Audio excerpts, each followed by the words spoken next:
The first big blockbuster of 2023 is here, and it just so happens to be about Marvel's smallest heroes. Scott Lang and his family are enjoying their peaceful lives in San Francisco when a science experiment his daughter creates goes wrong, throwing Scott, Cassie, Hope Van Dyne, Janet Van Dyne, and Dr. Hank Pym into the quantum realm, where the team is confronted by a secret that Janet has kept to herself about a traveler who is set to become the greatest threat to existence since Thanos. Wes and Alexis get antsy to review this kickoff to Marvel's Phase 5 in their review of Ant-Man and the Wasp: Quantumania on View the Right Thing. Let's all go to the lobby. Let's all go to the lobby. Let's all go to the lobby to get ourselves a treat. Hey, welcome back to another episode of View the Right Thing. It's another theatrical episode, which means I've got my wonderful, talented, amazing friend, Alexis Martino. Hi, Alexis. Hello. Love that intro. Yeah. More, please. Please, feed me. How you doing? I'm good. All right. I'm pretty good. How are you? I'm okay. Yeah. Still recovering from the COVID, but getting there. Let's do the disclaimer. Folks, this is our second time recording this episode. So we'll see how it goes. This will be a thing. That'll be great. Yeah. We technical issues. So anything exciting going on in your world since we did Knock at the Cabin? I am getting ready to move. Moving. Yeah, moving time. Me and my guy are finally moving in together. Hell yeah. 8 years, so cool. I'm super excited, actually. We're both really excited to not have to drive to see each other. Oh, that's probably really nice. Like roll over. Oh, look, there you are. Hey. Yeah, that'll be really nice. I'm excited. How far did you guys have to drive typically to see each other? Was it a long distance? If there wasn't any traffic, like 15 minutes. Oh, that's not bad. But if there was traffic. There was one time that it took me 2 hours oh my gosh. to get to his apartment because the Lakers had just won. Oh, yeah. And he lived like right by Staples Center. Oh, and yeah. People were losing their minds, and all I wanted to do was eat, and I was stuck. It took me an hour to go one block. I wonder if that's, well, it probably was then. Because I don't think they've won too many times since I've lived in LA. I was downtown and was stuck downtown when that happened. And they were doing like donuts in the middle of the street. They got fireworks from their cars. Yeah. We were at a friend's apartment downtown, and we were like, you know what? We're just gonna hunker down and watch a movie until it all dies down, and then we'll try and get home. Mm-hmm. And even then, it was still sketchy because like the main streets to get home were kind of like they were like closed off and all this stuff, and so we had to drive like down some weird neighborhoods. Oh. Yeah, I'm not gonna miss that. Yeah, it'll be nice to not have to deal with that. I bet. Mm-hmm. I haven't really had much going on. I was sick, and now I'm not so sick, but just got this like lingering cough. I'm negative for the virus now, and not contagious, which is great. Just annoying, and I frighten people. Oh, because of the cough. Yeah, because everyone's like, I got a cough. Uh-oh. Stay away from that guy. Sometimes I do okay. Sometimes I don't. It doesn't bug me too much. But yeah, I feel like it wasn't. I'm glad that you're feeling a little better. Yeah, I feel like it wasn't too bad during the movie, during Ant-Man. Desi, on the other hand, I felt like was having a little struggle, but we're getting there. I finally got medication from my doctor, so hopefully I'm on my first day of that. So hopefully I'll kick it soon. Yeah. All right. Well, unless you have anything else you want to talk about, we could jump into trailers. Yeah, let's jump into the trailers. So I got a nice comment from my mother, who I don't think has. She's supportive, but I don't think she loves the podcast. Like, movies aren't really her, like, thing. But she commented after our last episode, she said, I really like the thing you did about the movie trailers. You should do more of that. I said, Cool. okay.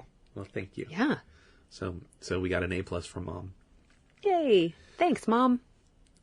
So, first up, we got Scream 6 again, but we got the super short, like, 30-second teaser this time. If even. It was so short. Yeah. It felt like it was 5 seconds. Yeah. Short, Okay. sweet, to the point. Scream 6 is coming out. Go see it. Yeah. I'm seeing more of those lately. Like, I'm seeing some of those online where it was like, it's weird. They're doing, like, weird fourth wall breaking things where it's like Jenna Ortega walking, in a dark room, and she's like, Ghostface is back. Learn how to survive him. And I'm like, why is she talking to me? And Maybe it's for the TikTok world. Yeah, maybe. Short attention span world. Mm-hmm. I do like TikTok. I do too. It's addicting, right? Jeff is like, should I get TikTok? And I'm like, no, don't do it. It'll be a time I'll never suck. see you again. Yeah. So that was Scream. Next up, we got a movie that I think we're both pretty excited for. Air, Courting a Legend. Yes. Which is the story of the guy at Nike who is responsible for signing like brand ambassadors, essentially, or deals with athletes. And he's the guy who's like, we need Michael Jordan. And they're like, Michael who? And so the creation of the Air Jordans. Yes. How'd you feel about this trailer? I'm so excited. As a person from Chicago, I love Michael Jordan. Chicago kids. Heck yeah. And, I remember both three-peats. Mm-hmm. So the Bulls won 3 years in a row. Yeah. And then, Michael Jordan decided he was going to try and be a baseball player, which was a very bad idea.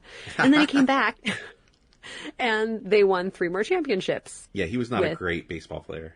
No, that wasn't. It was an interesting idea, but glad he went back to basketball. I'm a hardcore Seattle Supersonics fan, and where's my Gary Payton movie? I need a Gary the Glove Payton film. The glove? Did he wear gloves? No, he was like a steals leader like every year. A steals leader? Yeah, he steal the ball from opposing players. Okay. Yeah. Oh, cool. And that was like a glove thing? Yeah, like he's the glove because he's like it's like he's constantly taking the ball from him with his hands. The glove. I gotcha. Gary the Glove. Okay. Cool. Okay. I'm so sorry. I was when I was a kid, I was just really only focused on the Bulls. So the Gary Payton disrespect in this podcast right now. I'm so sorry. Oh. I'll do my research before the next one. We had the glove. You had the worm. We also had Rain Man, but it was like Rain Reign. Ooh, But because we were in Seattle where it rains all the time. Yeah. Mm-hmm. Yeah. Sean Kemp, the Rain Man. Ooh, I like the double play. Yeah. Very cool. Yeah, I'm very excited about Air, Courting Legend. Well, so it's got Matt Damon, Ben Affleck, Jason Bateman, but most importantly, Viola Davis. I know. Who, I'm just going to say it now, we have a Oscars episode coming up very soon. Viola Davis should have been nominated for Best Actress this year. For The Woman King? Yep. And had she been nominated, I think she would have won. Oh, yeah. I think it is insane what happened. Maybe we should save that for the Oscars podcast. We'll definitely dive into that for the Oscars podcast. We'll just say rules were broken, and they're ignoring the fact that rules were broken. So, whatever.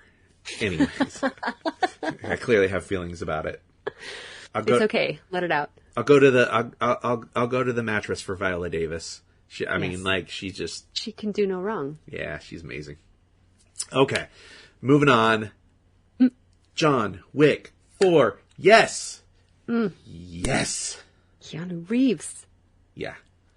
So for those that don't know, John Wick has to fight for his freedom. It seems like that's sort of actually been a little bit of the plot for the last, like, 2 movies. Like, 2 and 3, I feel it was kind of the plot. 3, definitely. And so now I think it's kind of come to a head. I wonder if this is, like, they're going to try and end this series, or if this is just, like, I don't know, continuation. It's just going to keep going forever. I still need to see 2 and 3 before I see 4. 3's awesome. 3's got Halle Berry. Oh. And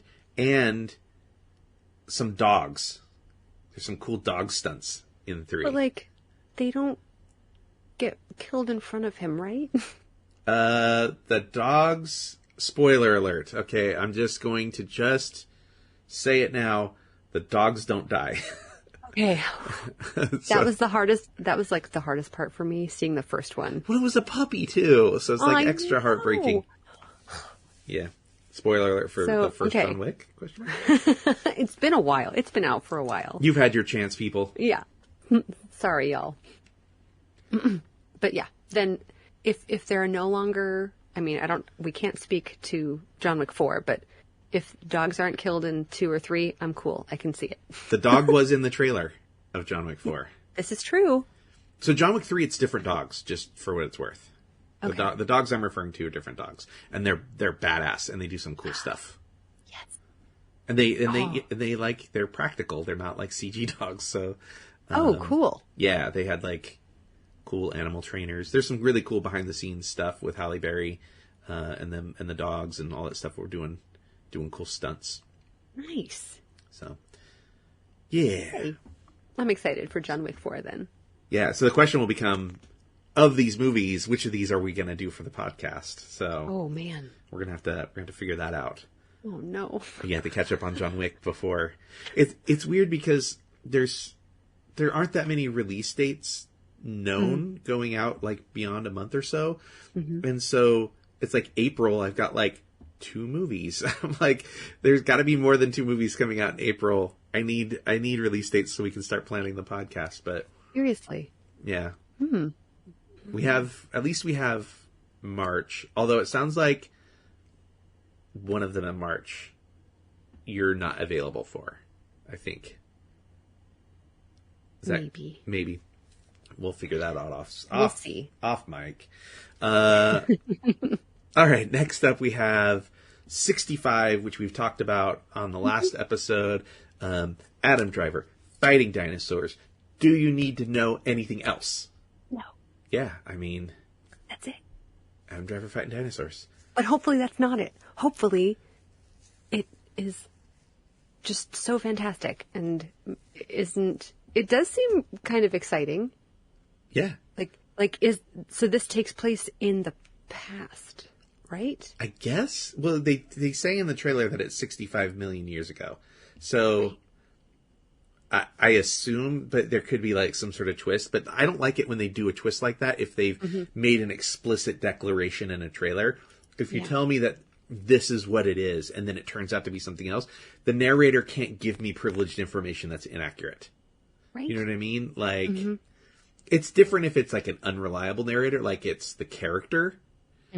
But if it's, an entity being the studio giving me information, then that information has to be accurate. So it should take place 65 million years ago. We'll see. You know what I love about previews is that because I just love movies, I want to see pretty much everything. Yes. One of these movies that we're going to talk about is sort of like, I'm kind of like about, but I'm still going to watch it. I'm still going to give it a shot, and I'm excited that it got made. Okay, next up, Warner Brothers, The Flash. The Yes. controversial The Flash. Yes. So We were both excited when that popped up. yeah, I mean it looks really good, and it's supposed to be really good. Apparently, so I was reading today that the Warner Brothers is so like jacked for the Flash, and they're so confident in this movie that there's a convention, a cinema convention, I can't remember what it is, coming up, that they're going to play it for the first time at the convention for attendees. Wow. 6 weeks before the movie comes out. Oh my gosh. Yeah, that's how confident they are. They know that people are going to come out of this movie and talk it up. Yeah. Although that means tons of spoilers, but yeah, so this is for people that don't know, I guess. So this is continuation of the current DC slate with like Aquaman and Batman and Superman and whatnot. We're finally getting the Flash's story, and we've gotten little teases in the other films of this film. So in Batman versus Superman: Dawn of Justice, Bruce, I think he gets woken up or something by the Flash, like coming out of lightning or something, and giving him a warning. And that's like this sort of hint that Barry can time travel. And that this is like future Barry coming back to tell Bruce something. So I think we're going to get some of that stuff. And also tell his origin and talk about his parents and stuff. I thought the plot of why he wants to sort of multiverse hop seems really sweet, and I'm into it. I don't know how I feel about multiple versions of him, like hanging, I don't know, making jokes with each other. I don't know how I feel about that, but especially with the stigma around Ezra Miller, right? But who's the girl that's in it? Sorry, woman. Who's the woman that's in this? I say girl because she's playing a pretty young version, but she's still an adult. Is it Kiersey Clemens that's in it? Let's see here. I'm looking it up. What'd you say? It is Kiersey Clemens. She's playing Iris, and I think it's like perfect casting. And they show her briefly in the Justice League movies. I say movies because she's, I think, also in the Zack Snyder one. And so I'm excited to see that storyline. But most important, I think, at least for me, Michael Keaton. Oh my gosh. My Batman. Yeah. He is my Batman. Yeah. And that music, they play the Danny Elfman music in the trailer, and I know. And he looks like he's like a badass. And I'm curious, like, what his world looks like. I think that's maybe the thing I'm most excited about, is like sort of understanding, like, he's still Batman at the age he is. Right. So what does Gotham look like? Is Gotham a better place, or is he going to be like, jaded, everything is kind of like Ben Affleck's Batman is like, everything's terrible. Right. He's like killing people and stuff. So I'm curious if it's that. And I'm also curious if we're going to get a little like Batman Beyond. Are you familiar with Batman Beyond? Yes. Yeah. So maybe we'll get Terry McGinnis, and we'll get a little Batman Beyond in it. Ooh. That'd be a neat tease. There are so many possibilities. Yeah. I am intrigued that DC is doing something very similar to Marvel. Yeah. With the multiverse sort of situation. Yeah. But it's cool because it also opens up a lot of doorways for other actors. Yeah. I agree. So it's not just the same actors doing the same thing. And like, as an actor, mazel to those people who get to do the same thing over and over again, and they get mad money. Yeah. But it's also nice for other actors to like break out and see how a character could be done a different way. Although the funny thing is, it sounds like they are recycling one of these actors into a new role. Jason Momoa sounds like he's going to be playing a whole new character in the new DC. It's a character that like he's kind of made for. He looks like the character already. Like, he doesn't look anything like Aquaman in the comic. Right. I don't know if you're familiar with this character called Lobo. He's basically like a space biker. That's the best way I can describe what he looks like. Cool. And he looks, I'll send you a photo of him later. He looks, Jason Momoa is like perfect for this role. But yeah, so they're recycling him. We'll see if anyone else gets recycled. I think some of the same people. So for those that don't know, James Gunn and Peter Safran are taking over the DC. They're like the new Kevin Feige, or the equivalent of Kevin Feige.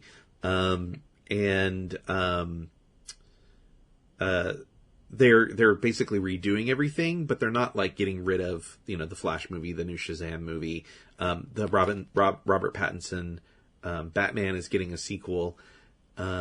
And the Joker sequel are all still happening with Lady Gaga, which I don't get that casting, but okay. I guess it's a musical, so maybe. Those are not gonna take place in the main DC universe. Those are gonna be called Elseworld movies. And then there's, you know, like a bunch of TV shows and some other movies that are coming out. There's the Themyscira TV show, which is being described as like a Game of Thrones style TV series for HBO, which I'm all about, like a Game of Thrones style goddesses of Themyscira. There's a Suicide Squad themed thing that's not really Suicide Squad. It's about Viola Davis's Amanda Waller character who runs the Suicide Squad. I think that's a series. There's a movie series that's going to be, you know, typical James Gunn fashion, like oddballs that people pretty much haven't heard about. A Booster Gold, either movie or series, I'm not sure which. The Supergirl movie, which sounds awesome. It's based on World of Tomorrow. Supergirl World of Tomorrow. And where she's like, you know, watched all of her family and friends die and is kind of like a little like got a chip on her shoulder. And then, which interestingly, you know, thinking about this, one of the things that didn't work about the current DC slate is that, you know, they took characters like Superman and they made him jaded and put a chip on his shoulder and sort of like made him brooding and kind of moody. And like, that's not Superman. And so it doesn't really work very well. And so like on one hand, I'm sort of like, oh, do we need more of that? But I think knowing that they're going to do a new Superman that's like America's Boy Scout or the world's Boy Scout, and he's going to be hopeful, and it's going to be about Clark and good, being good and positive. Having that juxtaposition with Kara, I think could be really, really interesting. So I'm okay with the jaded Supergirl, I think. Yeah. So awesome. I'm excited for what DC's doing. I'll see the Flash movie. I'm cautiously optimistic about it. Yeah. You know, it could be awesome. We talked, you know, we mentioned at the beginning that we're recording this the second time. I should mention something we talked about before, which is the Batgirl movie that with Leslie Grace that got canned, which is a crime. Justice for Batgirl, which Michael Keaton was in that one too. Oh my gosh, what? Yeah, and it would have come out before this Flash movie. So, come on. I mean, if they already spent the money putting it together, they should just put it out. Yeah, $60 million. Well, come on. So I did a little bit more like reading on it, and I guess the reasoning is that Warner Brothers was really unhappy with the movie. I think all of the people that made it were proud of the work they did. Usually, most crews and casts are. Nobody ever intends to make a bad movie, so they're probably all really proud of the stuff that they put into it. But I guess they maybe test screened it for some studio people, and the studio people were like, "This is not good," so we're just going to shelve it because it would cost us, you know, another, you know, reshoots on superhero movies now. Like I think Morbius was like a $40 million reshoot or something. So you know, it's like, do they double the cost of this movie? Where really, like, Michael Keaton obviously is recognizable, but my guess is he's probably not a major role in it. Then that means the most notable actor in the movie is Brendan Fraser, and you know, he's still in his comeback. You know, he's not exactly a proven action star again. So, I guess I kind of, at least I understand. I think what the thinking is. I don't agree with it. Yeah. But Anyways, justice for Batgirl. Maybe one day we'll get to see it. Yes. Maybe someone will leak it. Maybe. Somebody out there, leak it for us. Yeah, I wish. I'm sure it's in some vault. I think some people have seen it, but I was watching an interview with Brendan Fraser. He hasn't seen it. Oh my gosh. Yeah. So. Wow. Sigh. His thing is like, hey, this thing isn't finished. Like, you showed an incomplete film. You know, like, you know, a director's cut is going to be longer and it's not going to have the fat trimmed out of it and stuff. And so you know, you screened an incomplete film. You know, give them a chance to finish the movie first. But they're not going to. Sounds like they're not going to let them. So, boo. Womp womp. Next up, we have Oppenheimer, which we talked about before. Except that the first time we discussed this, I don't think I recognized that Matt Damon was in this movie. So even more excited. I mean, I was already excited because it's Christopher Nolan and I like Cillian Murphy, and Josh Peck. I weirdly kind of a big Josh Peck fan. Like, I'm not like, you know, I haven't seen everything Josh Peck has done, but like every time I see him in something, I'm like, this guy's really talented. He should get more work. Like, I'm always impressed with the stuff he does. There's a great movie called Mean Creek. I don't know if you've ever seen that. You seen Mean Creek? So it's when he was still younger and he was still heavy, before he lost a bunch of weight. Oh. And it's a really interesting story about these kids who go, I think they go rafting together, and they take like the school bully with them. He plays the school bully, and then they get up to some unfortunate shenanigans. It's a drama, and he's so good in it, and he's very young.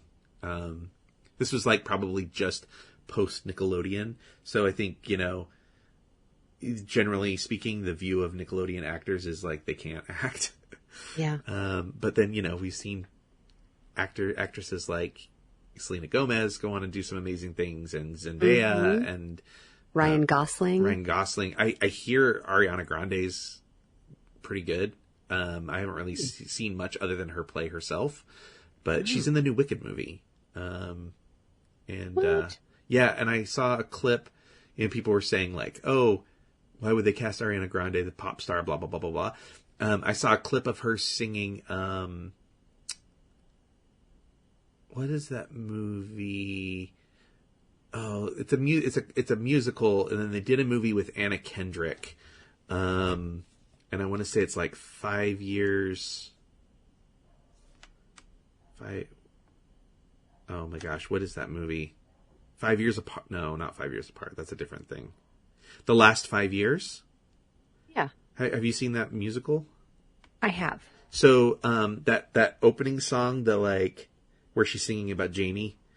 Yes. I saw a clip of Ariana Grande singing that, and I was like, oh my God, she can do an actual musical song, like something with like emotion, and it's not just like a pop song. It was really good. I was really impressed. That's so cool. Yeah.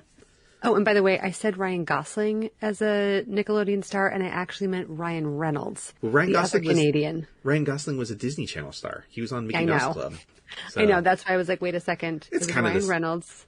He was on a Nickelodeon show that I was obsessed with when I was in grade school. It's kind of the same thing. Well, I mean, like, I think Selena Gomez was Disney Channel. I don't know where Zendaya was, but one of the kids that was in there's another like young actor I really like. Austin. He was on Ross Lynch. He was on a show called Austin and Ally, and I really like Ross Lynch a lot too. He's kind of, I feel like his star is kind of on the rise. He was in the Sabrina TV series. Oh yeah. He played Jeffrey Dahmer in one of the many Jeffrey Dahmer things that's out there. But yeah, I can't watch those. It's too much. Yeah, it's a lot. It is a lot. But yeah, I like him too. Nice. Let's move on from somehow Oppenheimer turned into Disney Channel talk. So that's interesting. Lots of fire, explosions. Not the guy who played Skeletor. Okay. Next up is Dungeons and Dragons. How you feeling about D&D? I am excited. I've never played the game. Yeah. And I think it's really clever that they keep turning games into movies. Yeah. Because it's another way for people who like this. I guess I would call it a niche market because I've never played it, and like none of my family has ever played Dungeons and Dragons. So I'm just like, sure. Oh, this is really cool. That there's something out there for people who do enjoy playing this and like actually happen in their lives. It's so funny you say like niche. Roughly, there's like, I think they estimate 13.7 million people play D&D. Oh my god! So you're right in that it is kind of a niche thing, but that's a lot of people, you know. Wow, that is a lot of people. Okay, maybe I've just been living under a rock because I've been invited to play it, but I've never had the actual opportunity to play it. Yeah. If half those people, if 50% of those people go see this movie and bring a loved one or friend with them, this movie's a success. Oh, yeah. So. It looks like a really fun action film. Yeah. Is it Chris Pine? Chris Pine. I love Chris Pine. One of the Chris's. Yeah. I'm like, please turn out to be a good guy. Please don't be doing nefarious things. I want to continue liking you. I'm scared of all these like super charming actors these days. I'm like, I know. Are they really creeps? It's hard. Yeah. It's hard to like, you've looked up to someone for so long and then you realize that they're not what you built them up in your head to be. And it's really disappointing. I was having a conversation with somebody today about, we're getting off topic again, but hey, that's what this is for. I was having a conversation with somebody today about Tom Cruise, and that's like another one where I'm like really conflicted because like I grew up, you know, the biggest Tom Cruise fan, man. I think I've seen every Tom Cruise movie that's been made, and I'm a big fan, and I hear, generally speaking, like he's supposed to be really great to work with. He's supposed to be like very giving and very kind, and it's like, but then there's all the like Scientology stuff, like, and it's hard to overlook that and understand like how that fits in, you know? Yeah. I do. One of the women in the theater company I'm with, she was in the opening scene of the new, was it Maverick? Oh yeah. The new Top Gun. Yeah. The new Top Gun. She was in the opening scene. She was at the diner. She was the woman who gave him the cup of water. Oh yeah. Okay. And she said that he was an absolute delight. Yeah. So I worked with a director / camera guy who does a lot of, he's like one of the best handheld guys in the industry. And so he's done a bunch of Tom Cruise movies like War of the Worlds and Jack Reacher and stuff. And he had nothing. Like I was like, that was the first thing I asked him. I was like, what's it like working with Tom Cruise? and he was like, he's the best. He's the best to work with. Not only is he like a really kind human being, but like, he's like, you don't direct Tom Cruise because Tom Cruise shows up and he knows everything he's supposed to do. He knows all of his lines. He knows all of his blocking. He always hits his mark. He does it right the first time. Like, he's just like the perfect actor professional. Like, oh man. And then you hear these stories of him, like, you know, people are like, oh, my car blew a tire on the highway and then Tom Cruise pulled over and changed my tire for me. You know, like you hear stories like that, you know, I've heard that before. And, he's like, he gives really nice gifts to like the entire crew on his movies. Like Mission Impossible 2, he gave everybody a motorcycle. Like, what? Yeah. Wow. Like he's just, I mean, he's got the money, of course, but like, yeah. I think he's supposed to be just like really kind and giving and very thoughtful. And then it's like, then you like dig into just what's going on in Scientology and you go, how does this reconcile? Like, I don't, and I'm so like conflicted because I don't know, like, I know I can believe quite a bit about the stuff about Scientology, but I don't know everything. And like, I'm like, I don't know if I can, I don't know what I'm supposed to believe. I don't know what I'm supposed to do. Like, No. So, yeah. Conundrum. So, all that to talk about the fact that he's not in Dungeons and Dragons. Chris Pine is in Dungeons and Dragons. Is not. And we hope that Chris Pine is a great person. But the other people in Dungeons and Dragons, actually another person that's had quite a bit of trouble, Michelle Rodriguez. Oh, yeah. She's had like substance abuse problems and gotten in trouble with the law and stuff. And I've not heard amazing things about her. So we'll just ignore that. But it's got Regé Jean Page, how you say his name, from Bridgerton. I really liked him in Bridgerton, so I'm excited to see him in this. One of my favorite actors, Justice Smith, from the Get Down and the last Jurassic Park movies, and Detective Pikachu. What? Detective Pikachu is awesome. Paper Towns. Yes. Totally. He's in a video game series that I really like. He's in this game called The Quarry, which is like an interactive horror movie. Big fan of that series. The Dark Pictures. Can't remember what the company now, but and then this also has Hugh Grant.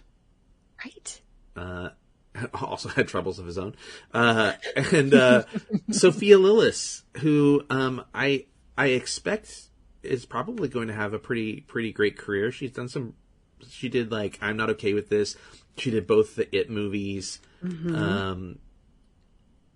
She was Nancy Drew, so you know she's got a pedigree. So I'm excited to see where this takes her. Nice. And Chris She Pine's was in the playing new a bar. Nancy Drew, yeah. Yeah, she was the new Nancy Drew. No, it's great. You want to hear weird though? Do you know who directed this movie, this Dungeons and Dragons movie? No. So, it's a pair of directors. The first being Jonathan Goldstein, who did Game Night. He did comedy stuff. So he did like Game Night. He did the Vacation movie, which was like the reboot of the National Lampoon's thing. But the really blew me away. Do you know who John Francis Daly is? From Freaks and Geeks? Yes, and Bones. What? And they wrote this movie and co-directed this movie. Oh my gosh. Yeah, crazy, That's right? So perfect. Yeah. So. That is really cool. Okay. I mean, I already wanted to see it, but now it's more really want to see it. It's more interesting now, right? All of a sudden.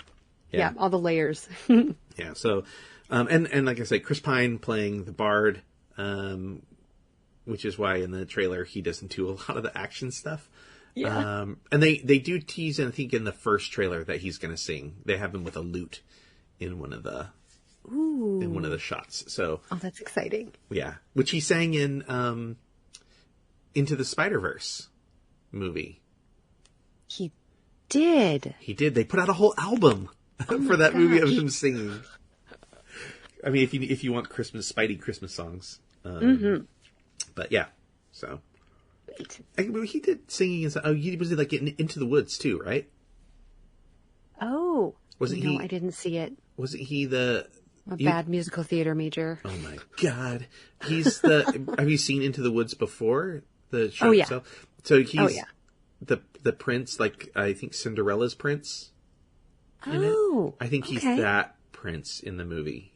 And so he sings in that. I'm not sure if he sang in other stuff or not, but yeah. Anyways, Dungeons and Dragons, we're excited for it.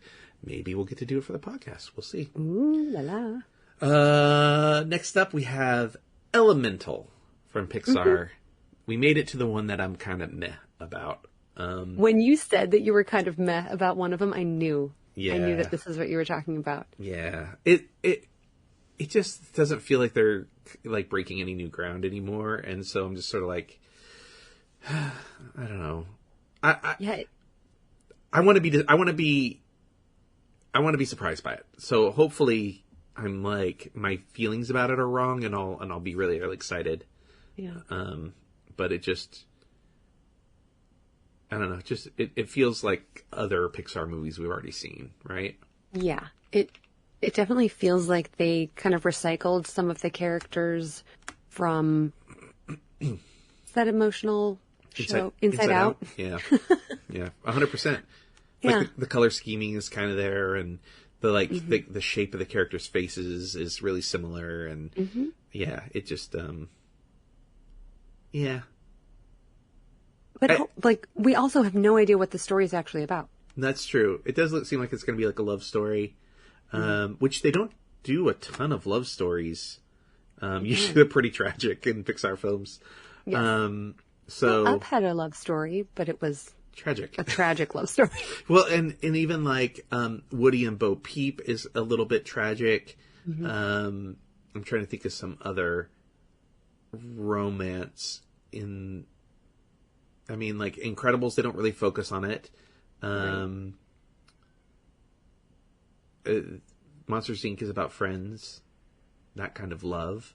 What am I missing here? Onward's not about love. Wally's got a love story. Yeah, Wally's got a love story, and at least that's like interesting and different. I don't know. We'll see. I hope it's great, and I hope it does well, because Pixar generally is pretty great. I don't know. It's weird. It's like, it's almost like there's like and I'm sure there is like a list of like, what's a weird world, inside a kid's head, where the monsters that live under, in your closet live, toys coming to life. Like, it's like a list of like strange worlds. Where do souls come from? Right. So I don't know. I feel like maybe we're just so used to the list now that maybe it just doesn't seem all that interesting. Oh. I don't know. Like it no longer feels innovative. We're just sort of like, oh, okay, cool. What's the new? It's kind of like when you watch like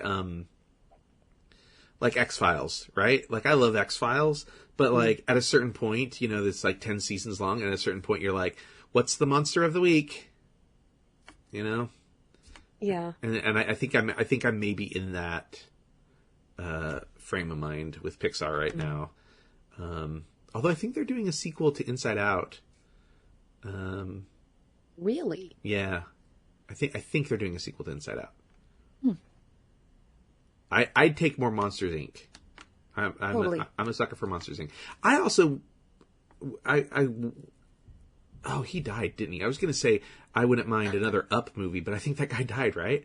He did. Yeah. So never mind. Aww. I don't want any more. But if Carl's not in it. Doesn't mean that we, there are voice actors. That's true. I will say, I'm getting a little annoyed by only using celebrities for the voices. Like, what happened to the regular voice actors who can actually make up voices? They're doing all the background acting.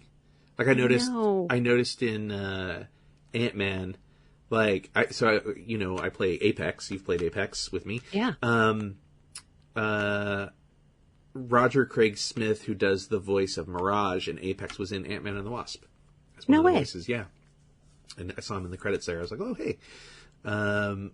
So I think, they're getting work. They're just all these background guys. I know a guy, talk about incredible actors who are just like super sweet and kind. This guy, Jason Pace, has done a lot of like small stuff, but he does a ton of background voice work. He does like a lot of voice doubling. So he does a lot of like grunts and stuff, like when they need that kind of thing. And like he does all of Johnny Depp's like grunts and things. And, yeah, Johnny Depp doesn't do his own ADR grunts. They bring somebody else in for that. So yeah, they're getting work. They're just in the background apparently. Yeah. Which is, to your point, I get it. But it's tough when you're, a studio and you're beholden to shareholders and you're like, I'm legally responsible to make as much money for these people as possible and not do anything that could damage that. Like, it's tough. You want to do what you think is going to be the biggest moneymaker. That's why you see some, like, one of the biggest considerations a lot of time is how is it going to play in China, right? Because it's such a huge market. So it's like sometimes the decisions they're making are based on overseas box office, not even necessarily what's best for the movie or what's best for, I don't know, whatever. Desiree's walking in the door trying to be all quiet. She's like, her arms are absolutely full. Do you need help? You got that? Okay, she's got it. It's pretty cute. She just waddles in arms full of boxes. Okay. Okay, let's move on from Elemental. Okay. We haven't even gotten out of the trailers yet. All right.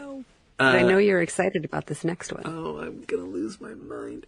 Indiana Jones, the Dial of Destiny. It's another one of those where it felt like they're sort of saying this may be the last one. And I kind of hope it's not. I want them to do one more. Unless they surprise me with a specific character. But if this specific character is not in this movie, I want them to do one more. So, 5th Indiana Jones film. Even though it's not Steven Spielberg directing, I'm super, super excited for it. I love these movies. I watch these movies with my dad. We used to listen to the vinyl of Raiders of the Lost Ark in the living room. And it's, Crystal Skull is the last movie I saw with my dad. And he held my hand in the theater, and it was a really meaningful moment. Even though people don't love Crystal Skull, that movie means a lot to me. And I don't think it's as bad as people say it is. So I'm super pumped for this, and it comes out in July, of course, which is when our birthdays are. Yeah. So it's coming out for us, Alexis. Heck yeah. So I'm very excited. Are you excited for Indy? I am. I wasn't a huge fan of the one with Shia. Yeah. And that's okay. Is that the Crystal Skull one? That's the Crystal Skull one. Okay. But I am super intrigued to see how they're using some CGI to make Harrison Ford look younger. Yeah. And tell parts of the story that they weren't able to tell when he actually was younger. Yeah. So it's cool to see what they're going to do. Yeah, because they sure as heck don't have River Phoenix anymore. So. Oh, yeah. Remember he was Indy. Yeah, and he rides a horse in the city, and I'm very excited for that. Just the spectacle of it is awesome, and I can't wait. So the thing, one of the two actors, supporting actors in this movie that I'm pretty excited about. One is Phoebe Waller-Bridge. Oh my gosh, yes. Because she looks like she's going to be funny, and that's, I think, her strong suit. So yay, they cast her well. The other is Sala is coming back for this one, and I miss Sala, and I love Sala, so I'm excited to see him. He was in the trailer. He's lost a lot of weight. And then the thing I was referencing is if Short Round is not in this movie, they need to make one more movie with Short Round. Oh. And I'm assuming he's not in this movie because they just, when they did the D23 Expo last summer, they had, they had Harrison Ford come out for, I think they might have had him come out for a Marvel thing for, the Captain America movie, maybe? Because he's replacing William Hurt's character, William Hurt as an actor. He's replacing him for that because William Hurt died. And so he's taking over that role. Thunderbolt Ross. And then Ke Huy Quan was there he got cast in the new season of Loki. And so they had him there to sort of announce that he's part of Loki. And there's a video and it's a bunch of photos of him and Harrison Ford meeting for the first time since he was a kid backstage. Oh my gosh! And he's like, I was watching an interview with Key, and he's like, I look over at him, I'm like, is he gonna even remember me? And he sees me from across the room, and he just points at me. Oh. And he goes, "Short round." And he said, then he walked right over and gave me this huge hug. And I was like, oh, yay, they're reunited. So I'm assuming Short Round's not in this movie. They need to make a movie with Short Round as an adult. So that's one more. Harrison Ford, one more, bud. One more. Okay. Please. Anything else you want to say about Indy before we move on to the last trailer? No, let's do it. Okay. Guardians of the Galaxy, the new Guardians of the Galaxy movie, Volume 3. Super pumped. Gosh, the music is so good in this trailer. It's always good. Yeah. James Gunn knows what he's doing. God, he does. He's so smart.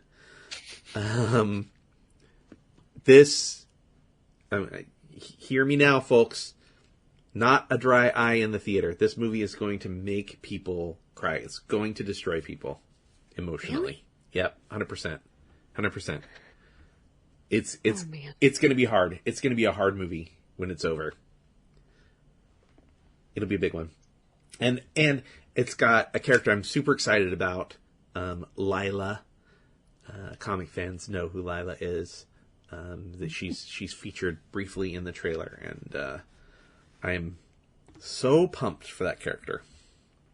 Awesome. I don't know anything about her. Yeah. I don't want to give anything away. It's great. Okay. Cosmo is part of the team. So, yay, Cosmo's back. Yay. They cast a woman to play Cosmo, which is awesome. It was a little unexpected. And they cast someone who's very funny. She was in the most recent Borat film, Maria Bakalova. So she plays Borat's daughter in the new movie. Yeah. So she's playing Cosmo, the space dog. Cool. So I'm very excited for that. That's awesome. Yeah. I'm excited for this. I think it's going to be awesome. What any predictions? Any theories? No. All right. Absolutely none. Well, because I still have to watch the holiday special. Yeah, okay. Fair enough. So I feel like I missed something. Get on it. Wait, why are you No, so... I know. Why are you behind on your Marvel? I know, I shouldn't be. You're going to blame the boy, aren't you? I don't know if he's seen it. Yeah, see? Here it comes. He's supposed to see them all. Yeah, right? Part of his job.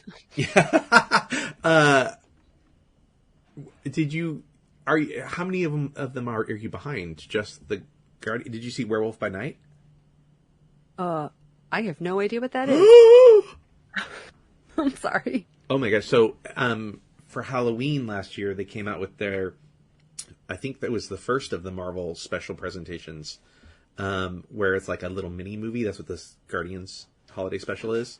And it's a horror film. And it's done in the style of, like old Hammer horror films, like those old Dracula films and stuff with like Christopher Lee. Ooh. And it's black and white. It's beautifully shot. The story is fantastic. The performances are great. It expands the Marvel universe a little bit, into like into the monster realm, which they haven't explored really. And features a couple of characters that I don't think people ever thought were gonna ever show up in Marvel stuff, which is really, really freaking cool. I would definitely like to see this. I've never even heard of it. No one told me. Oh my gosh. You want to know what's really crazy about it? Desi's beeping in the background. You know what's really crazy about it is the director. This is probably going to really sell you on it, I bet. Do you know who? I'm sure you do. But Michael Giacchino? Yeah. The composer? Yeah. He went to school for filmmaking. And he's like, music just like happened. It just took over, and it was never the intention. The intention was to be a filmmaker. He directed this movie, and it's awesome. It's awesome. Then I have to see this. Yeah, it's really great. I absolutely have to. Oh yeah, my gosh. Werewolf by Night. So you gotta see that. Werewolf you gotta by see Night. the freaking holiday special. Mm-hmm. What else? And those are the. That's all I am behind on. Mm-hmm. A likely story. All right, I'm gonna trust you. I'll trust you this time. All right, let's. Almost an hour into this. Let's talk quickly about Ant-Man and the Wasp: Quantumania. Yes. So the question, as always, Alexis, did you enjoy this movie? Yeah, I think it was a good movie. Yeah, I liked it. I thought it was average, but I had a really, really good time watching it. Yeah. Like quality and story and stuff, I think it's average. But right. But I had an absolute blast watching Paul Rudd be funny, and there was like a lot of little small things in it which were interesting. So yeah, I'm into this movie. Interestingly, this movie critically a failure. It is rotten on the Rotten Tomatoes list, but for audiences seem to be liking it. So, okay. And I have something to say about that. Yeah, what you got?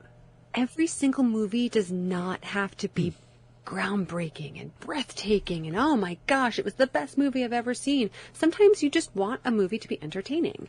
Yeah. And I feel this movie was entertaining. Well, and I think that speaks to the audience score being so much higher, and I think there's been a question over the last several years about why we've been seeing disparity, especially in action and superhero films. We've been seeing this disparity. So, like, a really notable one would be Venom.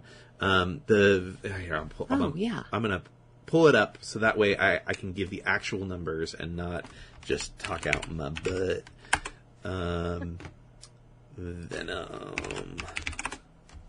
So, no results found for Venom. Excuse me. It's been erased. There it is. 2018's Venom. So, critics gave it a 30%. Audiences gave it 80%. So that's a swing of 50%. It's pretty big.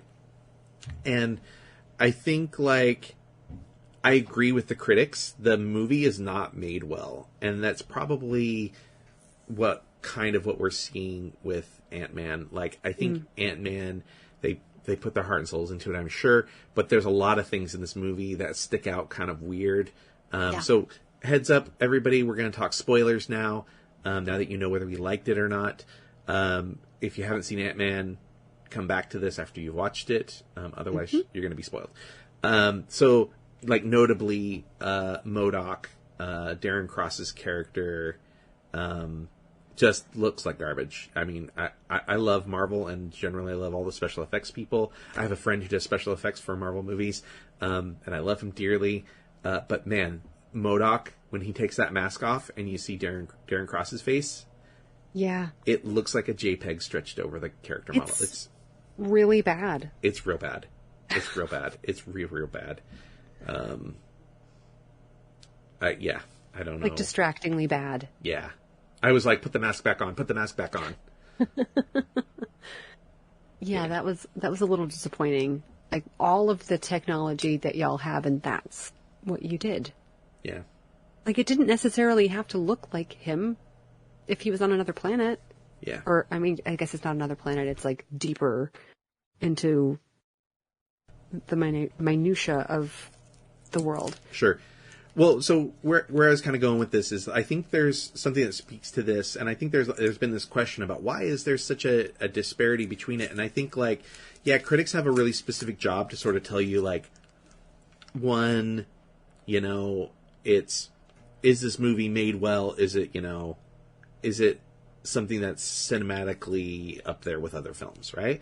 The other part of what critics do is they give you their opinion, and I've heard a lot of people say, "Oh, I don't read critics at all. I just don't like critics because I never agree with them." It's like the idea is you're supposed to find a critic you do agree with, and then that's your critic, right? Like, hey, this person thinks like me most of the time.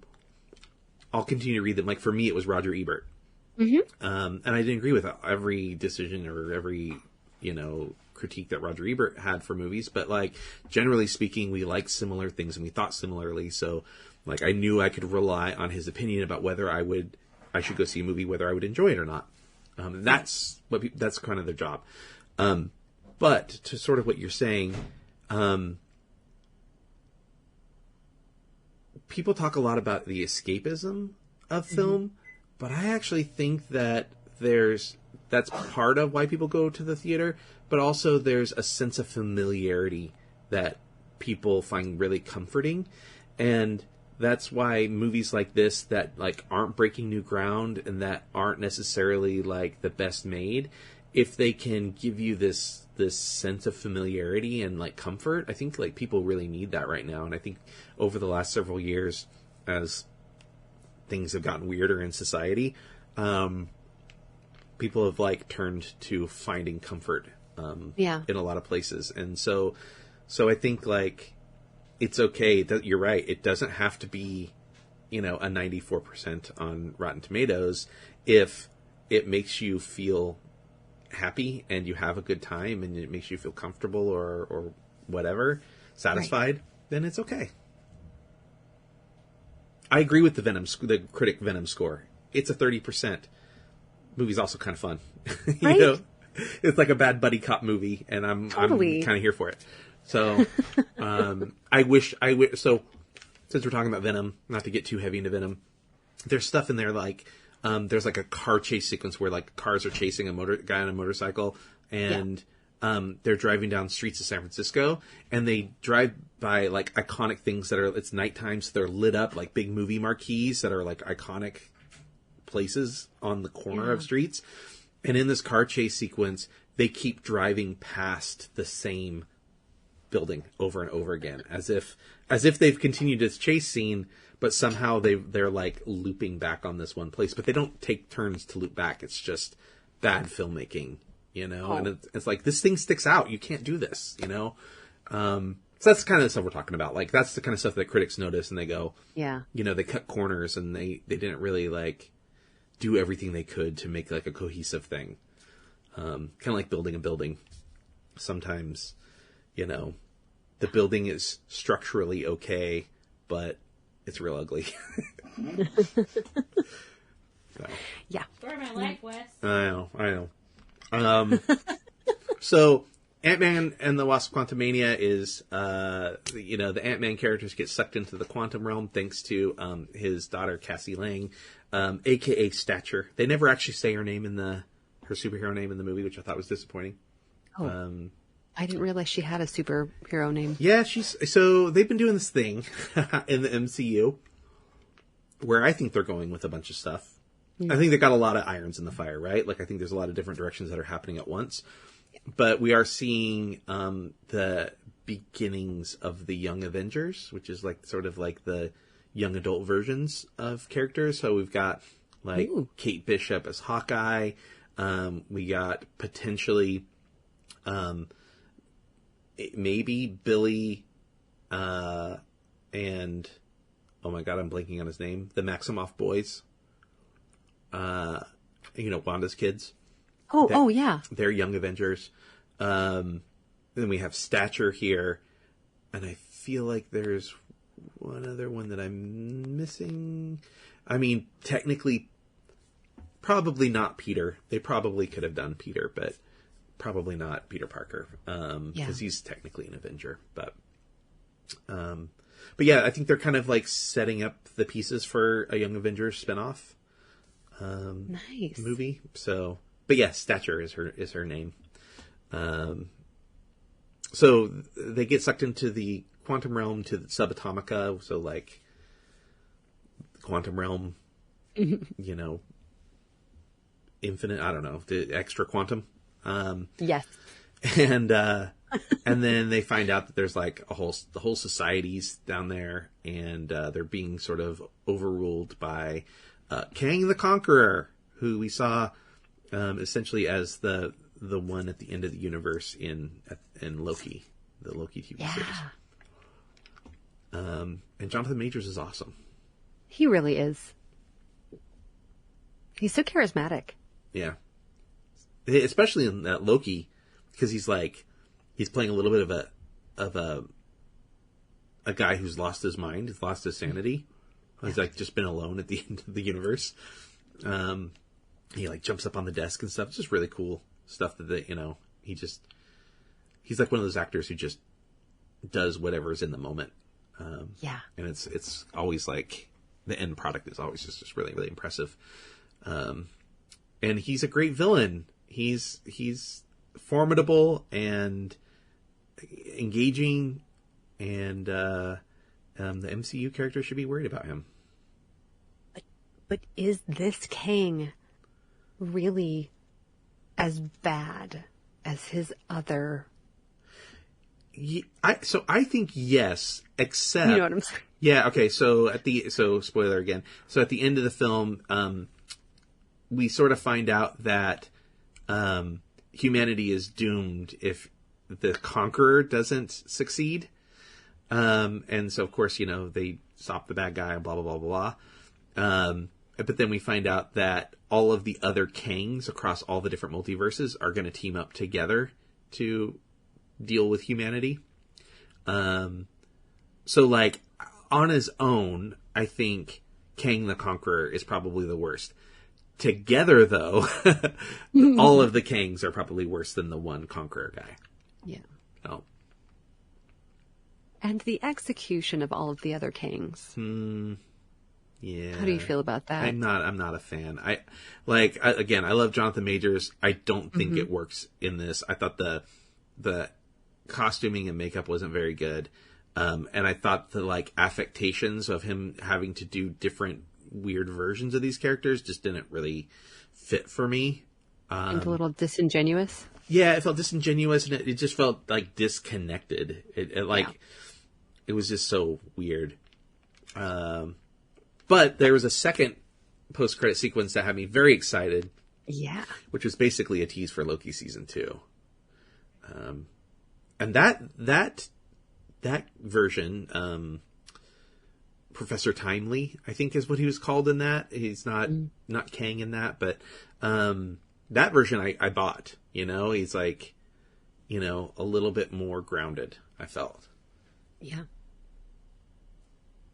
It almost was like the other Kangs that they had him doing.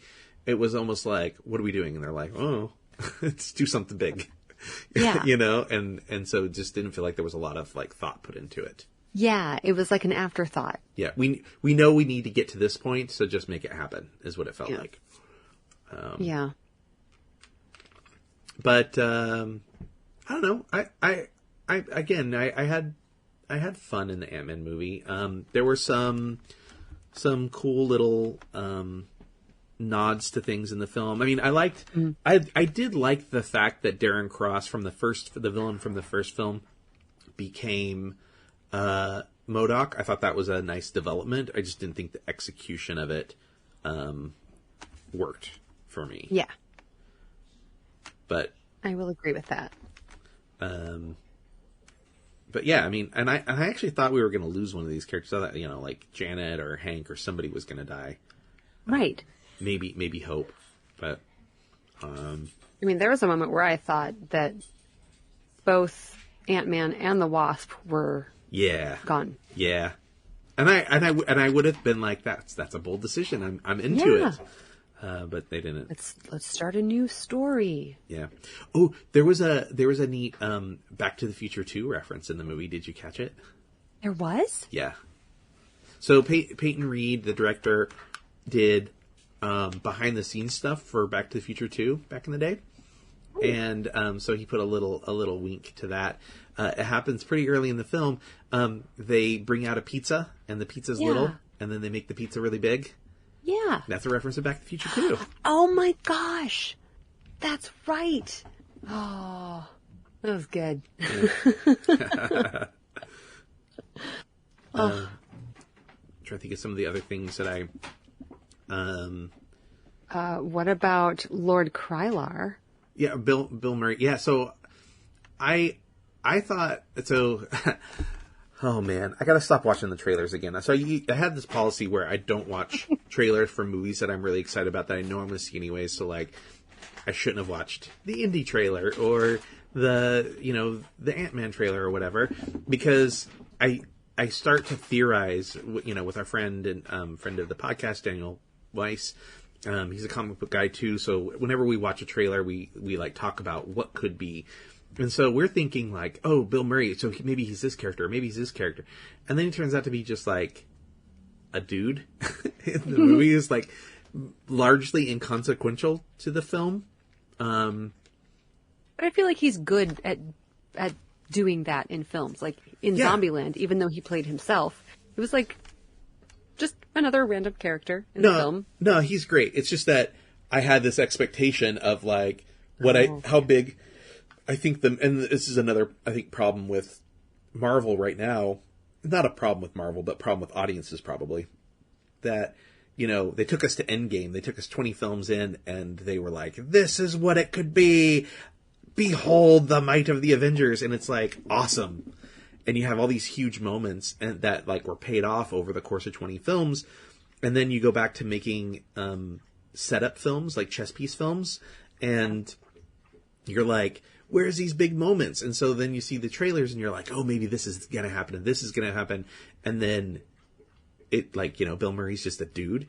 And you're just kind of like, oh, well, I wanted more out of this, Yeah. So it's a tricky thing that's going on right now. We saw this happen with WandaVision too. When WandaVision came out, everyone was going, they're revealing Mephisto finally. We're finally going to get Mephisto. And, nope, didn't happen. And then Loki came around and they're like, we're finally getting Mephisto. And nope. And, Spider-Man, No Way Home, we're getting him. It's happening. And nothing, it's like everybody's just like waiting for these big moments to happen. And every time it doesn't happen, I think people get a little bit disappointed. Yeah. But they have to have these setups, they spent so many years setting up everything so they could have Infinity War and Endgame. And they're having to do that over again. And that's what we're doing right now. This is the beginning of Phase 5, moving towards an Avengers film that's called The Kang Dynasty. So this is setup. This is all set up right now. Oh, I see. We'll get there. Mm-hmm. And I suspect some of the upcoming ones will be big. I think Guardians will probably maybe not be big for the MCU as a whole, but we'll have some of those big moments that we're sort of waiting for. I suspect probably the next Spider-Man movie is probably going to have. I have a theory that we're finally going to get Miles Morales in the next Spider-Man movie. Oh, I hope so. Well, they sort of set up this whole thing that Peter has to give up anyone knowing who he is, and like, because it's too dangerous for them. So like, what's the only, in my opinion, like in my mind, how can he go back to having somebody that he can confide in? And the only way is that other person also has to be in danger. They have to be like him. And makes sense. Miles Morales. Yeah, there's another spider character out there, and now he can finally like be happy again and share who he is with somebody. I like that. That's my thought. I like that a lot. It could be also a new love interest that does that too. So they could bring in the Black Cat, who's a villain with sort of pseudo superpowers. And so sometimes villain, sometimes good guy, and also a love interest for Peter. So they could do that as well. And that would give him an opportunity to share who he is. But I think Miles. I think people been waiting patiently for Miles, and so I think that might be a big moment that we get. That'll be huge. So. Oh yeah. I'm just thinking about this movie. Ant-Man and the Wasp, Thanks Quantumania. Thanks for bringing me back. Sorry. There was a moment where both Scott and Cassie are really, really big. Yeah. and they hug each other, and they're like, "Oh, this feels so weird." Yeah. Why? Why does it feel weird? You're just both the same size. And you're hugging each other, so it should feel exactly the same as hugging when you're regular size humans. Well, or whatever. So, from the previous Ant-Man, we know that when he gets big, like, everything takes more effort. So, like, his heart beating, like, think about, like, just big human beings, like Andre the Giant or whatever, and, like, how those people die at an early age because it takes so much for their hearts to, like, supply blood to their body and stuff. And so, like, I think the premise is that it consumes so much energy being that size. But their bodies aren't prepared for that, right? Like they talk about wanting to eat everything, and that's basically because they need more calories to provide energy for their bodies. And then, he talks about the citrus and stuff. So I think that's kind of that reference to that. They're just like sticking to the rule that they made up. In the previous film. And so because, like, they are still microscopic. Tiny. Right. So I would guess that it's easier for them when they're little, right? Yeah. Easier on their bodies, and this is just me just winging it here, that they get used to their bodies working at that little thing. Yes. And then all of a sudden they go bigger. Even if it's still microscopic to us, it's still much bigger to what they were used to. And so I think that's where it becomes difficult for them. Interesting. Then, just playing the devil's advocate. Yeah. When they go from regular human size to tiny and back, wouldn't that do the same thing? Yes. Yeah. And it depends. Like, it depends on how long they stay tiny, right? So a lot of time we see Scott, he's tiny, then he's big, he's tiny, then he's big. Like he shows her like the jump and tap thing in the movie. Right. So Ant-Man does a lot of stuff like that where he's not tiny for ultra long periods of time. So maybe there's not enough time for your body to acclimate to that size. Also, crime fighting takes a lot out of you. I mean, we don't necessarily know how winded they are. Maybe they are a little winded when they come back to big size. Yes. So I don't know. That would be my I guess argument for that. Totally. Yeah. I did want to point out that Hope's hair in the movie, she did like the little pixie cut. That's a reference to Janet's hair in the comics. From back in the day. Oh, I see. The original Wasp has the little like pixie cut. Oh, okay. I forgot the guy's name that had the really awful face. Yeah, Darren Cross, MODOK. When he sees her, instead of like, did he always know? Because I do not remember. Did he always know that she was the Wasp? No, but he sees her without her mask on, right? At the end. Yes. And my question is, why did he only comment on her hair and not the fact that she's also a superhero? Oh, yeah. Well, maybe because, like, I mean, I don't know. Maybe because they're all superheroes, essentially. Oh, your hair's different. Yeah, cool. I Great line, dude. The truth is, I think it was poorly written. That's the truth. That's an example of probably why it's critically, like, not getting the scores that they probably wanted. There were some holes. There were some plot holes. There's some holes and things that they did for the sake of, like, it's kind of like asking for the laugh. Like, please laugh at this joke. But, well, I will if you earn it. And I don't think a lot of the MODOK stuff was earned very well. Yeah. I did like some of the Ant-Man comments to him, like it looks like he's in like one of those baby Bjorns with the little baby legs. I thought that stuff was pretty good, but it was a funny film. Like, it was entertaining. Oh my god, the goo guy. Oh my gosh, my favorite. Yes. My absolute favorite. So that's an actor. I don't know how you say his name. David Dastmalchian. Oh, David Dastmalchian. Okay, sure. Yeah. Him. So he's in the other Ant-Man movies as a different character. And the character doesn't show up in this one, and they just recast him as, I think his name is Zeb or something. Yeah. And yes, absolutely. And he was recently Polka Dot Man in the Suicide Squad movie. Yeah. And he was fantastic in that role. But yeah, this little goo guy, like, stole the show. Like, my favorite is, when they, like, are doing the big last battle and they run across the bridge and his little arms are, like, flailing above him like one of those, like, inflatable tube guys. Oh, it's freaking hilarious. He's so good. Oh, the character, like, truly my favorite character in the whole film, where he's asking how many holes that Scott has, and they're like, 7, and he pauses to think, like, do I have that many? Yep, that's how many holes I have. And he's like, I don't have any holes. And then at the end, when there's a shootout, and he gets I thought he died. shot through, and they're like, no, and he goes, I have holes. Yeah, I thought, oh, they're not killing this little guy, are they? Yeah, right? It was great. Oh, that was so funny. Yeah. Yeah, big fan.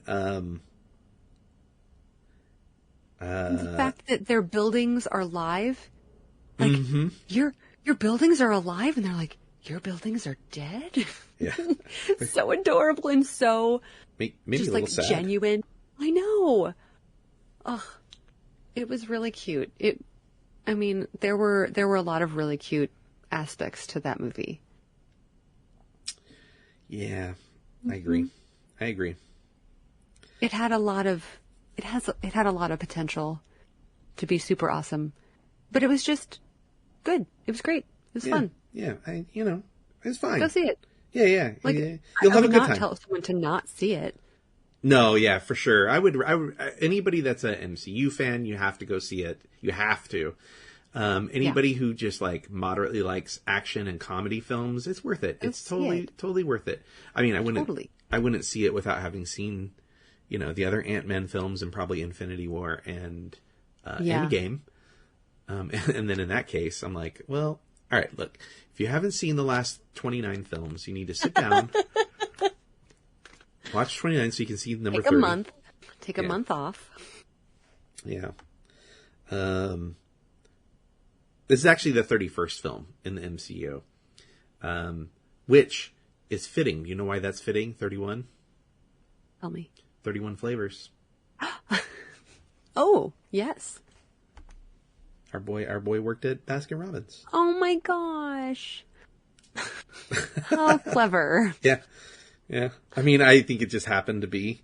I mean, maybe they moved things around to make sure it was the 31st. I don't know, but yeah. Oh my gosh, that is quite clever. I wonder if they like shuffled something so that could be. Yeah, maybe it's possible. Yeah. I mean, they have done a lot of shuffling recently. Like the Marvels got moved. But I was going to say, we talked a little bit about the Kangs at the end. Maybe we can end on this. Maybe, 'cause I know this has been running a long time. I was going to run down who those Kangs were. Oh yeah. So you got Rama Tut, which is that, like, Egyptian looking one.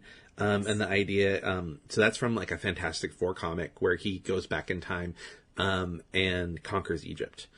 Ooh, wow. The Kang in the comic books is essentially like a time cop, like an evil time cop. So, like, when other people, like, futz with the timelines, like, he shows up and is like, you're bad, I'm gonna fight you.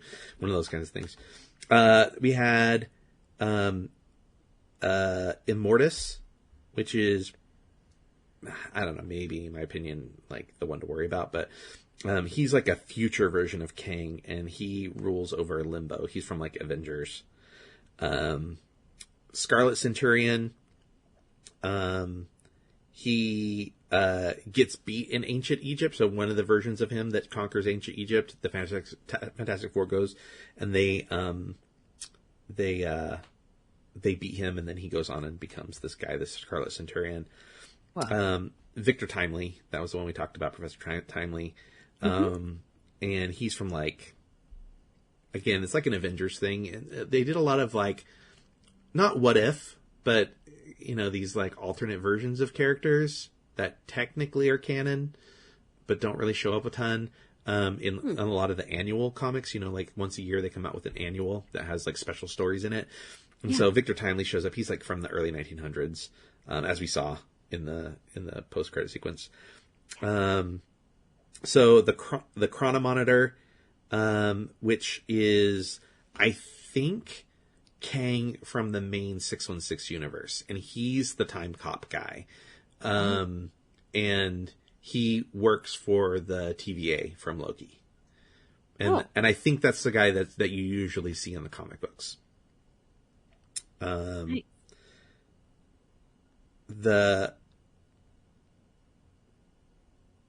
What's it? Immortus, the one that I think there's the one to worry about, possibly, is sort of... See, I thought they were using him already. Like, I thought that was the version of Kang in Loki. Because they're really, really similar. So, like, He Who Remains for All Time. That's in the comic, he's basically Immortus. And I think he's, like, the most, like, strategic and, like, thoughtful of them. And so that's why I think maybe he's one to worry about. But we'll see. Oh. Cool. Yeah. Anyways, that's the rundown of and then we saw a bunch of other ones, like, screaming and whatnot. A bunch of nutcase Kangs, but who knows what they are. Right. All right. Well, one-offs. The verdict is go see it. Have a good time. Yeah. I hope you've already seen it if you're listening this far. But otherwise, maybe there'll be some surprises still. Maybe we didn't run everything. We didn't. There are so many other things. Yeah. All right. Well, thank you, Alexis. Until next time, everybody, bon cinema.